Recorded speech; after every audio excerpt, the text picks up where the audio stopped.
Je suis très content qu'on ait Michael ce soir, donc, pour cette soirée qui est organisée avec la revue Contretemps. Michael est très actif à la Société Louise Michel, qui est sociétaire, mais aussi à la revue Contretemps. Donc je suis content qu'on ait pu organiser cette soirée de discussion ensemble. On est vraiment dans des sujets qui intéressent les deux regroupements, la revue. Alors, moi j'ai donc, je suis tombé sur le livre de Michael, donc, qui s'appelle La cage d'acier, Marx Weber et le marxisme weberien, qui est paru chez Stock avant les vacances. Et effectivement, c'est un livre qui est très synthétique, c'est un livre court, mais qui est extrêmement saisissant et extrêmement passionnant dans la manière dont il nous amène la question de Max Weber, que moi je connais très peu, mais ça m'a vraiment donné très envie de lire d'autres choses, et qui nous amène à quelqu'un. Évidemment, Max Weber est très connu des sociologues, il fait partie des grands fondateurs de la sociologie. On apprend aussi que, certains d'entre vous savez aussi, qu'il y a eu des croisements réguliers entre le courant, disons, les gens qui s'intéressent à Weber et le marxisme, ne serait-ce que Lukács, on en parle longuement, qui a été l'auteur en 1923 de ce texte qui a été un renouveau de la philosophie marxiste, qui était Histoire et conscience de classe, qui était un grand silence dans le monde de la philosophie marxiste, a été un événement considérable, même s'il a été condamné à la fois par la deuxième et la troisième internationale à l'époque, mais enfin ça c'est autre chose. Mais évidemment, Lukács avait suivi de très près le travail de Max Weber. Alors moi, j'ai trouvé effectivement, et c'était intéressant, Luc Boltanski était du même avis que moi, ton livre très important. Et j'étais frappé quand Luc m'a envoyé l'exposé qu'il a fait en septembre au Congrès des sociologues de langue française. Il est revenu, tu ne le sais peut-être pas, mais il est revenu de manière importante sur ton livre et l'importance de ce que tu avais apporté sur cette question. Qu'est-ce qui m'a frappé dans ton livre, je le dis rapidement en introduction, c'est qu'effectivement, comme tu le dis, a priori, Weber et Marx ne représentent-ils pas deux systèmes de pensée contradictoires et mutuellement exclusifs?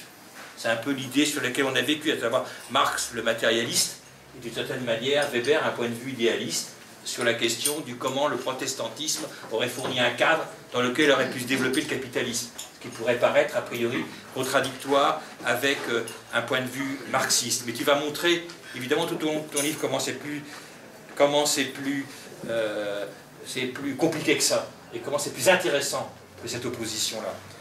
Je crois aussi que tu reviens sur cette conclusion de l'estime protestante, ce texte fondamental de Weber, dont tu parles beaucoup, qui t'a évidemment beaucoup intéressé, que tu détailles et que tu explores de manière attentive, dans lequel Weber dénonce, je te cite là encore, le capitalisme comme un destin tragique, un habitacle dur comme l'acier, une cage où se trouve enfermée sans porte de sortie l'humanité tout entière. Et sur ce point de vue très pessimiste, qui est celui de Weber, tu rajoutes à moins que. Tu nous invites ensuite à passer au chapitre suivant. Mais j'ai trouvé que cette question sur laquelle tu reviens beaucoup, et sur laquelle Luc a insisté aussi dans la façon dont il s'est accroché à ton texte, à savoir cette description chez Weber du capitalisme comme d'un système extrêmement compliqué. Là je cite le texte de Luc, un esclavage sans maître, un système de domination à la fois absolu et impersonnel. C'est évidemment très important parce que c'est toute la difficulté du combat anti-capitaliste. Comment se battre contre un système qui est un esclavage sans maître identifiable, un système de domination à la fois absolu et impersonnel. Ce que j'ai trouvé très intéressant dans ton livre aussi, parce que finalement, quand on lit un livre, on a toujours en mémoire ce qui est en train de se passer au moment, et quand j'ai lu ton livre, on était à la fin des derniers soubresauts de la Manif pour tous, et de ce qui se passait autour de ce courant-là, et de toutes les batailles politiques qui ont eu lieu autour de la Manif pour tous et du mariage pour tous, et d'une certaine manière, ton livre fournissait un éclairage. C'est-à-dire que dans ton livre, évidemment en reprenant les textes de Weber, tu montrais comment il y avait dans le catholicisme, très profondément enraciné, à la différence du protestantisme, un anticapitalisme. Un anticapitalisme très profond, et tu expliquais, et ça je trouve c'est intéressant, que ça pouvait donner quelque part le meilleur, et le pire. Le meilleur, c'était tout ce qui s'est passé avec la théologie de la libération, sur laquelle tu as évidemment beaucoup travaillé dans le passé, et tu es vraiment un des spécialistes de cette question-là. Et puis ça peut donner le pire aussi, et tu évoques éventuellement la figure de Maurras, et de l'antisémitisme qui l'accompagne, une espèce de comme ça. Et j'ai été très saisi du fait qu'il y avait dans cette manif pour tous, avec ces mouvements comme les Veilleurs ou autres, une sorte de résurgence du maurassisme, à savoir des gens qui se battaient au nom du catholicisme, contre le capitalisme, mais disons en étant plus proche de Maurras que des anticapitalistes de gauche. Et je trouvais que là, ton livre était très, très intéressant aussi pour nous montrer ce type de lien qui pouvait se fabriquer, qui pouvait exister, auquel on pouvait être confronté. Voilà, donc voilà moi ce qui m'a saisi dans ton livre. Ce ne serait pas plus long, mais j'ai vraiment trouvé que c'était très important. Et maintenant, je te cède la parole. Eh bien, merci beaucoup de m'avoir invité. Combien de temps tu m'accordes, camarade? Combien de temps veux-tu?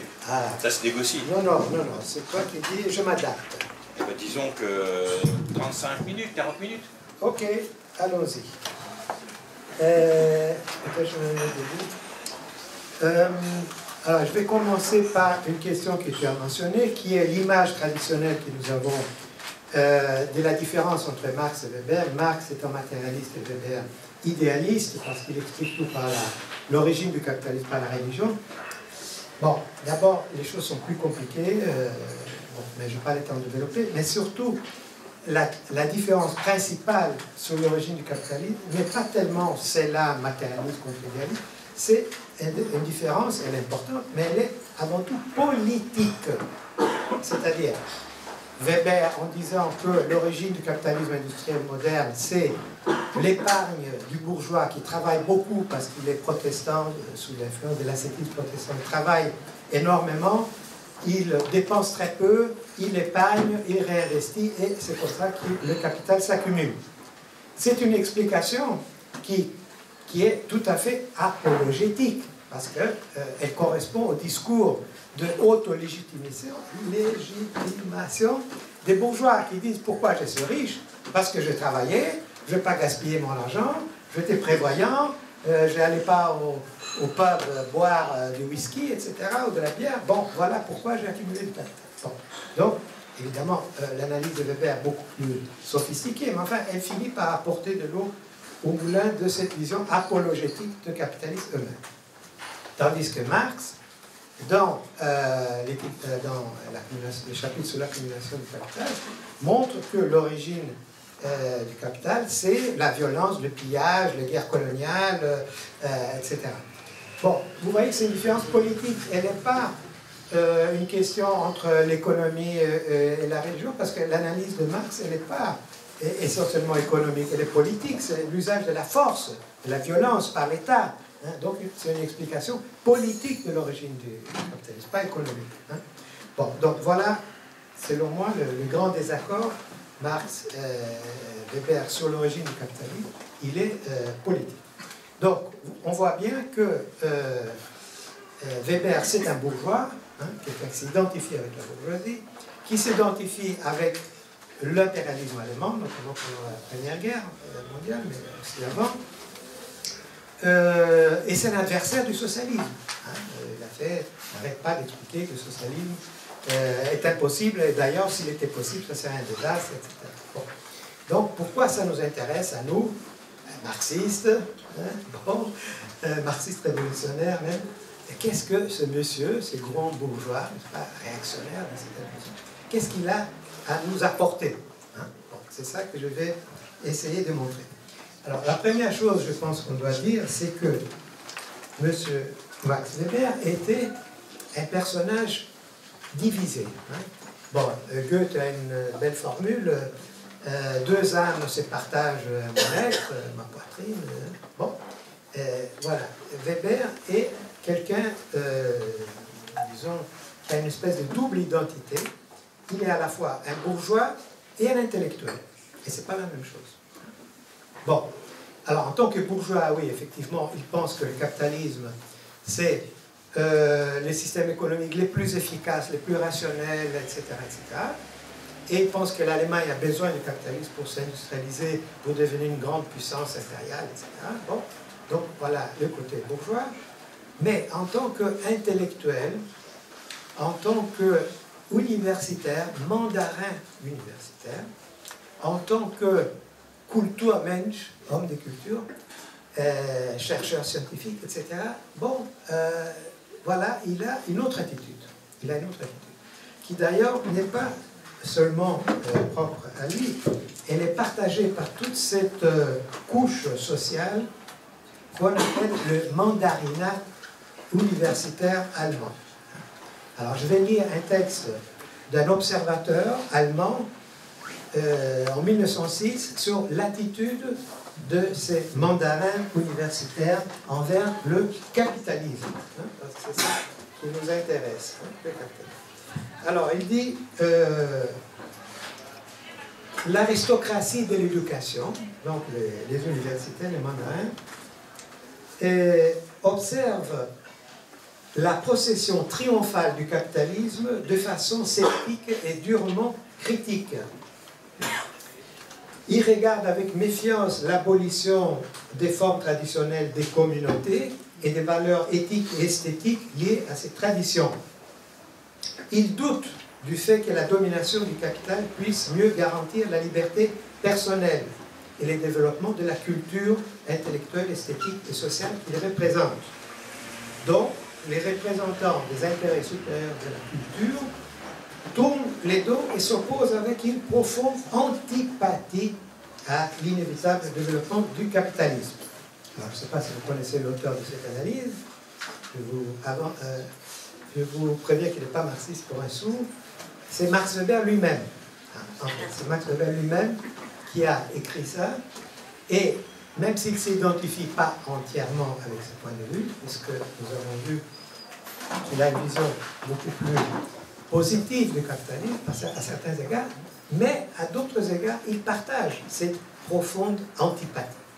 Et évidemment, c'est ça qui nous intéresse.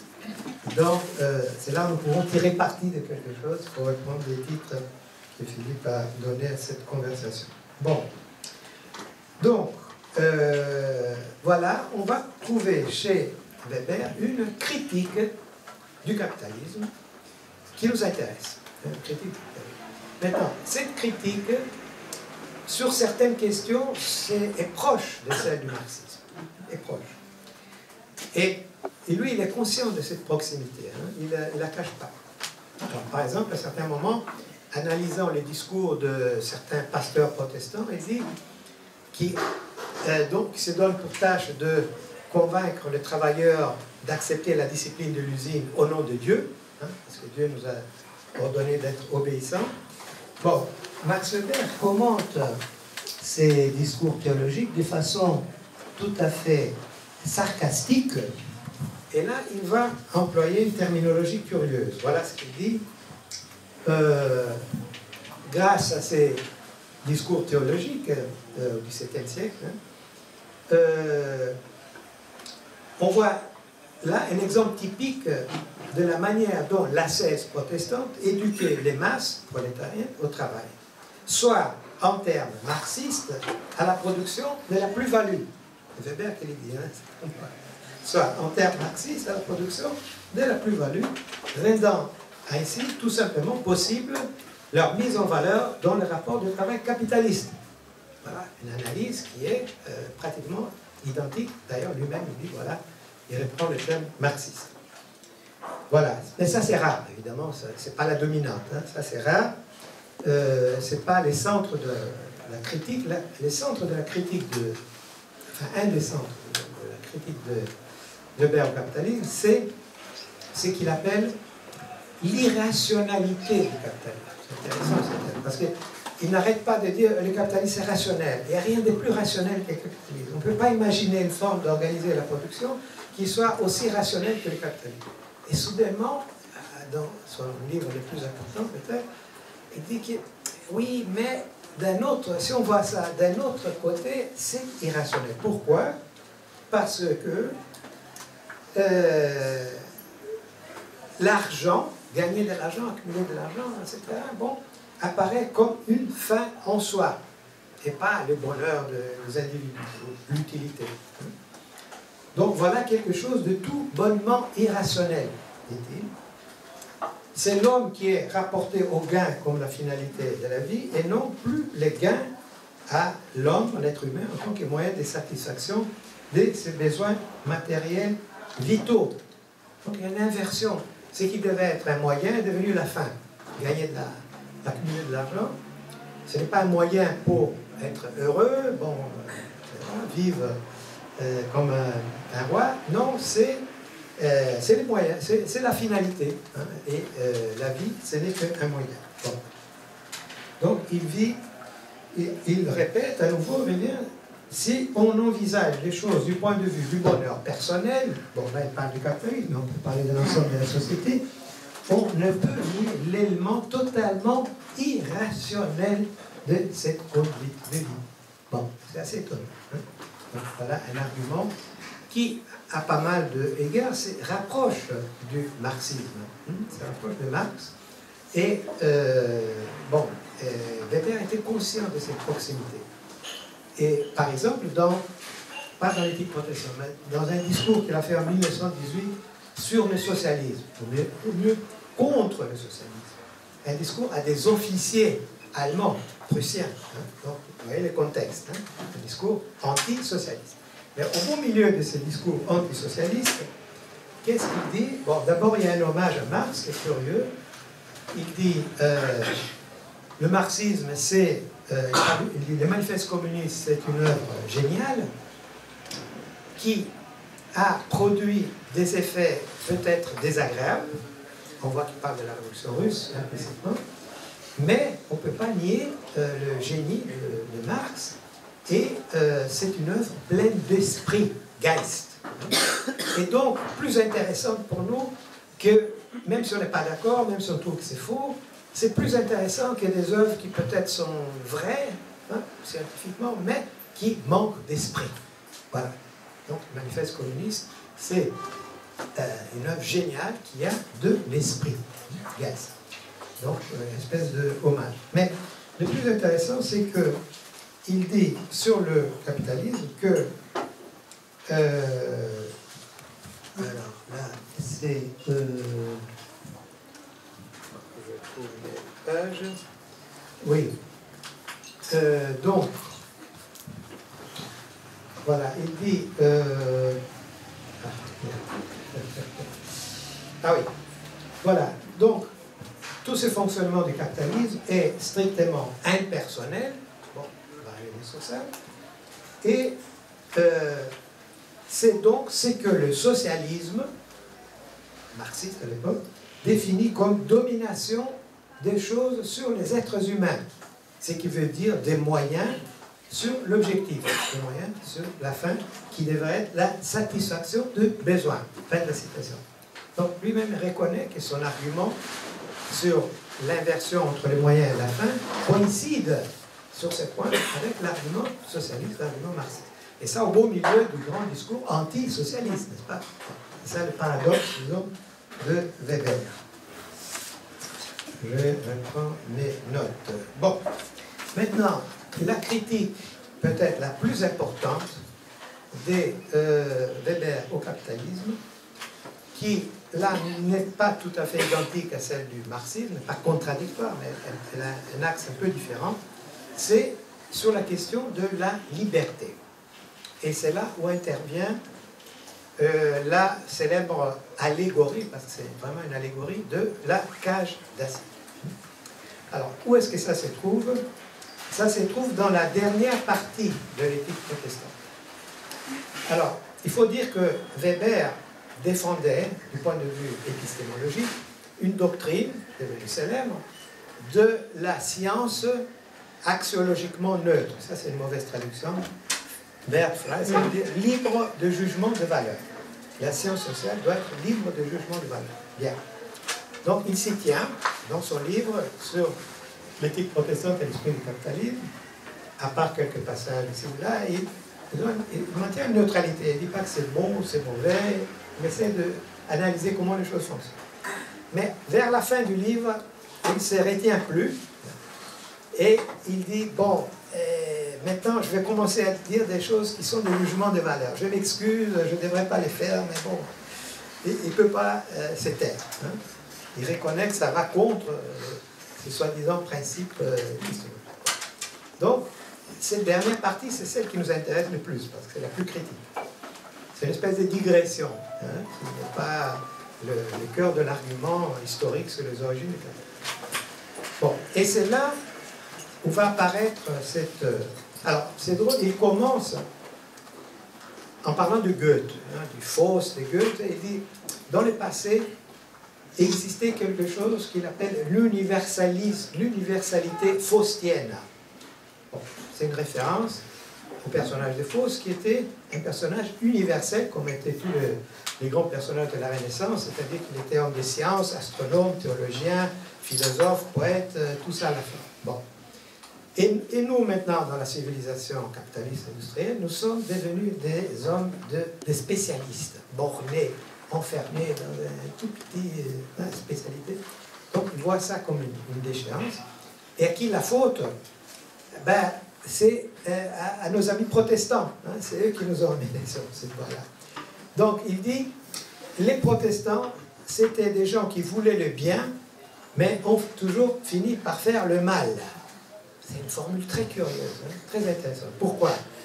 Cette formule apparaît dans le Faust de Goethe pour parler de Méphisto, le diable. Qu'est-ce que dit Goethe sur le diable? Méphisto veut toujours faire le mal, mais elle finit par faire le bien, parce que la Faust, finalement, est sauvée, son âme part au ciel, etc. Donc le diable veut faire le mal, mais il finit par faire le bien. C'est la dialectique. Bon. Maintenant, Weber inverse la formule. Hein. C'est une espèce de faustianisme pessimiste. Hein. Les protestants ont voulu faire du bien et ils ont fait le mal. Alors, c'est quoi le mal? C'est cette civilisation industrielle capitaliste. Nous sommes condamnés à nos petites spécialisations étroites. Mais pas seulement à ça. Nous sommes condamnés à autre chose, plus grave, qui va développer par la suite, par cette allégorie de la cage d'acier. Alors, qu'est-ce que ça veut dire? Cage d'acier, c'est une mauvaise traduction. Il faut le dire. Stahl, hartes Gehäuse veut dire exactement habitacle dur comme l'acier. C'est Talcott Parsons qui a traduit par cage d'acier. C'est entré dans le langage. Maintenant, tout le monde parle cage d'acier. C'est devenu une formule courante, disons, dans les sciences sociales. Et là, donc, je l'utilise aussi dans ma couverture de mon livre. Mais ce n'est pas une bonne traduction. La bonne traduction, c'est habitacle dur comme l'acier. Bon, ça veut dire quoi? Que, disons, le capitalisme nous a enfermés tous sous une domination absolument contraignante à laquelle on ne peut pas échapper. Pas simplement ceux qui sont directement impliqués dans la production capitaliste. Non, tout le monde qui vit dans la société capitaliste est enfermé dans une espèce de habitacle dur comme l'acier. Donc, perte d'une valeur fondamentale qui est la liberté. Nous ne sommes plus libres. C'est des forces impersonnelles du capitalisme qui nous dominent, qui nous imposent notre conduite de vie. C'est une fatalité. C'est une fatalité au sens, disons, presque grec originel. C'est une calamité, c'est une malédiction, c'est une fatalité dans ce sens-là, fort. Une calamité, une malédiction à laquelle on ne peut pas échapper. Donc, la critique de Weber au capitalisme, qui est, à mon avis, d'inspiration romantique, et la forme que prend le romantisme en Allemagne à cette époque, c'est ce qu'on appelle le Kulturpessimisme, le pessimisme culturel.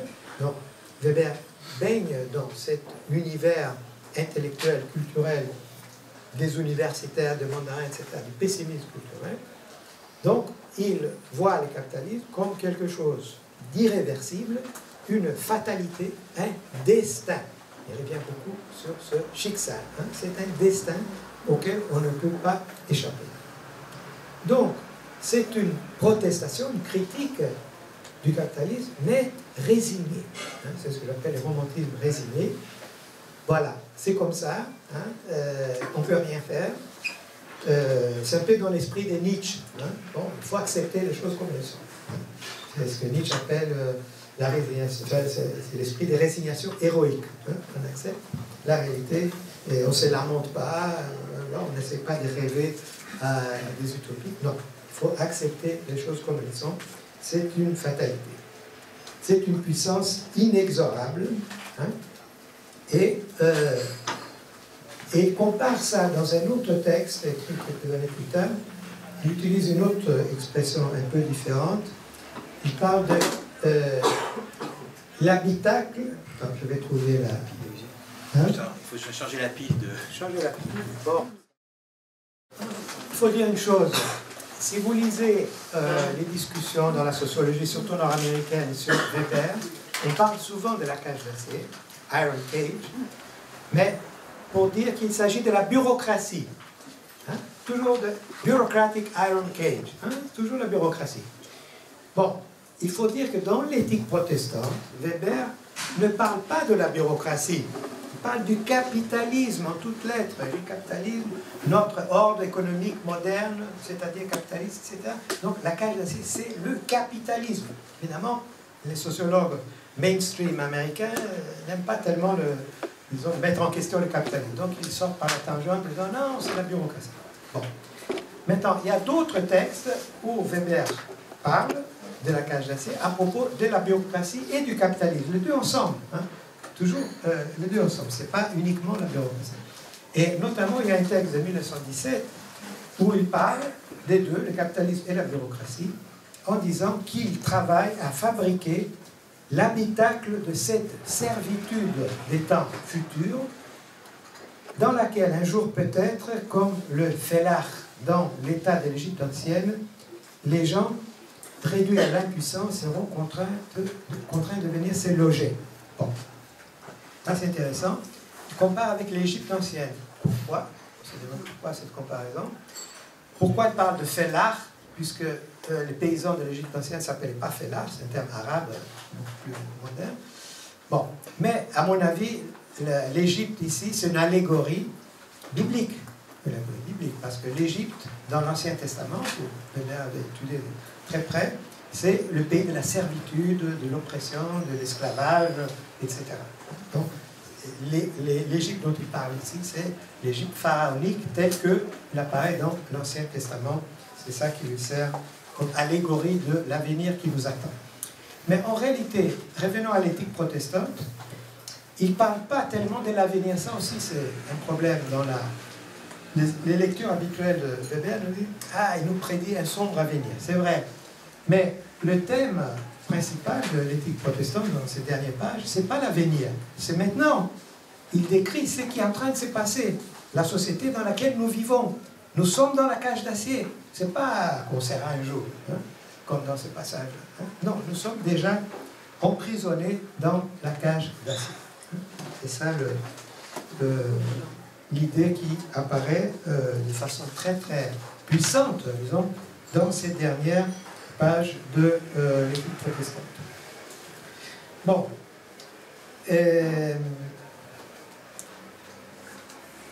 Deux mots maintenant sur quelques textes postérieurs, hein, où, disons, cette question va être abordée, disons, le capitalisme comme domination, sous un angle un peu différent, mais qui va dans le même sens.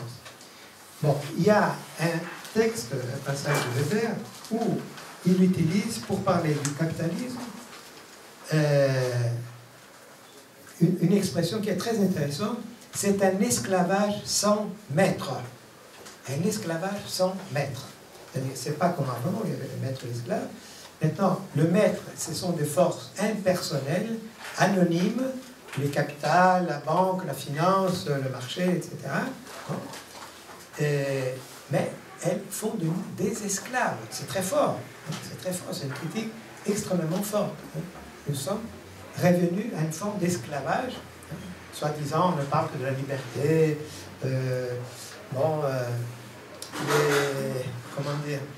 les libres contrats, etc. Bon, non, c'est un système d'esclavage, mais c'est un esclavage sans maître. Donc ça, c'est un argument très intéressant, très fort. Et un autre argument très intéressant apparaît dans un article sur la Russie, écrit en 1906, au beau milieu de la révolution russe de 1906, pas celle de 17, mais celle de 1906. Et bon, mais pas seulement de la Russie, il compare souvent la Russie avec l'Allemagne, avec les États-Unis. Et il y a un passage très étonnant, très cynique, très ironique, disons, cette ironie mordante qui est celle de Weber. Et à nouveau, il s'agit du capitalisme. Alors, qu'est-ce qu'il va nous dire dans ces passages, dans cet article? Un instant.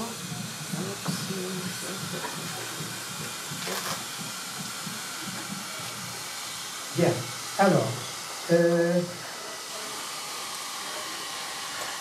dans la société capitaliste dans laquelle nous vivons, les chances de la démocratie et de l'individualisme sont compromises au plus haut point.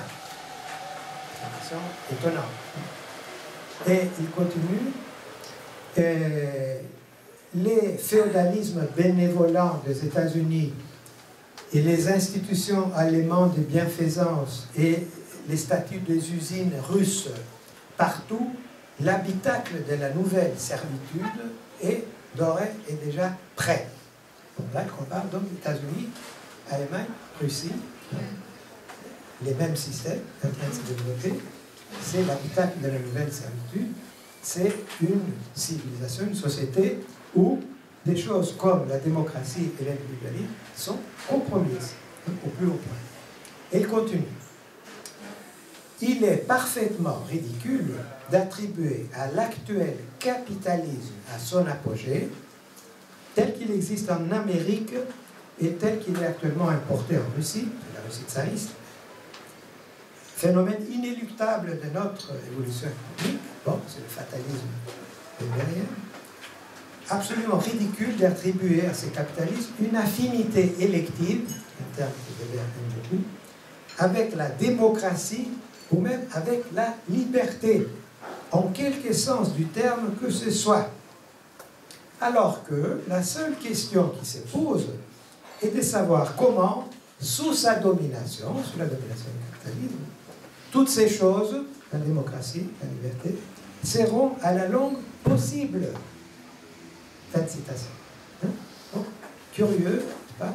Non seulement le capitalisme n'est pas favorable à la démocratie et à la liberté, non seulement il n'y a aucune affinité élective entre les deux, mais au contraire, la vraie question, est-ce qu'il y aura encore quelques vestiges de démocratie et de liberté dans le parcours de la civilisation capitaliste?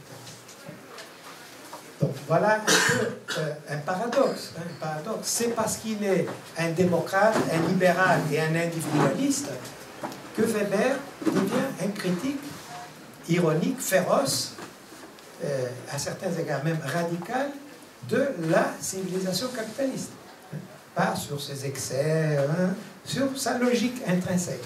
Cette logique qu'il appelle irrationnelle.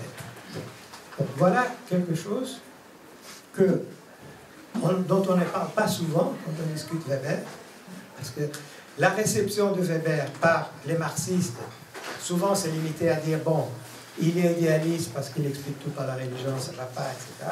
Bon, c'est qui n'est pas faux, mais un peu court.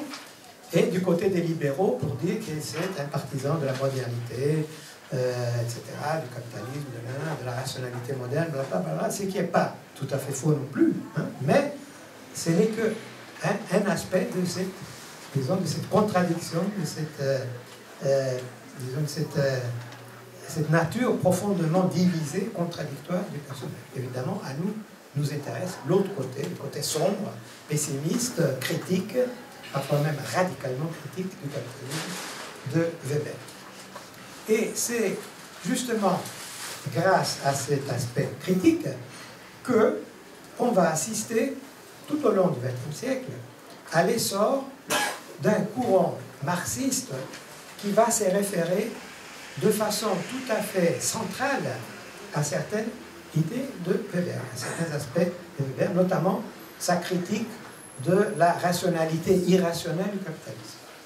Cette dialectique. parce qu'il est très rationnel, le capitalisme finit par devenir irrationnel. Bon. Alors, donc il y a une histoire de quelque chose qu'on pourrait appeler, les termes viennent de Merleau-Ponty, marxisme weberien. Hein, c'est un peu une provocation, mais je pense que c'est vrai. C'est Merleau-Ponty qui a inventé ça. Et Merleau-Ponty ne donne qu'un seul exemple de marxisme weberien, c'est Georges Lukács, Histoire et conscience des classes. Pas le vieux Lukács, mais le jeune Lukács, Histoire et conscience des classes. Et on pourrait dire, Merleau-Ponty aussi s'identifie avec ce marxisme weberien, puisque bon, il parle de Weber et de Lukács, de telle façon qu'on voit qu'il appartient lui aussi de s'identifier avec cette démarche. Bon, donc on a au début des années 20 Lukács, au milieu des années 50 Merleau-Ponty, et entre les deux, on a l'école de Francfort. L'école de Francfort, notamment Adorno, Horkheimer, dans une certaine mesure aussi Marcuse. Les trois vont utiliser Weber, souvent sans les citer, mais vont utiliser cette contestation du capitalisme weberienne, de la rationalité capitaliste, dans leur critique de la rationalité instrumentale.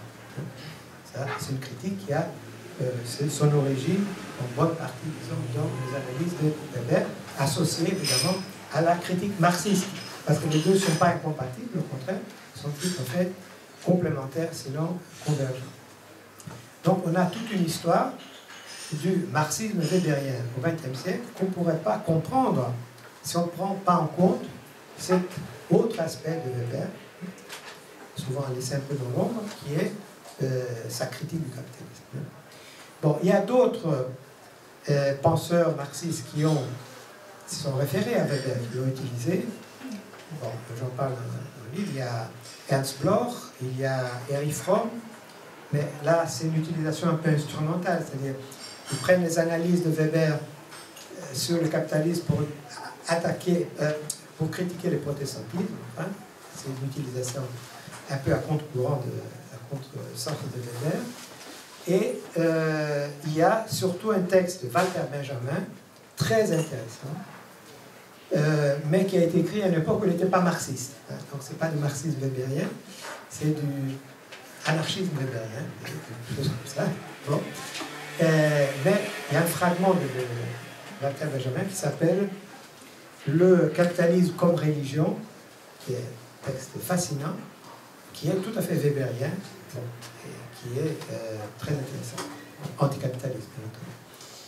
Et puis il y a un autre cas qui est intéressant, c'est Antonio Gramsci. Antonio Gramsci va utiliser Weber aussi, mais d'une façon très curieuse, hein, très curieuse. Il va lire l'éthique protestante, et il va dire, voilà, il prend un peu à contresens les critiques marxistes habituelles, qui disent Weber était idéaliste, il parle de la religion comme source du capitalisme, etc. Et Gramsci va utiliser Weber dans son combat contre l'économicisme des marxistes. Et il va dire, voilà, Weber nous montre comment une vision du monde, une culture, une religion peut transformer la réalité, peut créer toute une civilisation.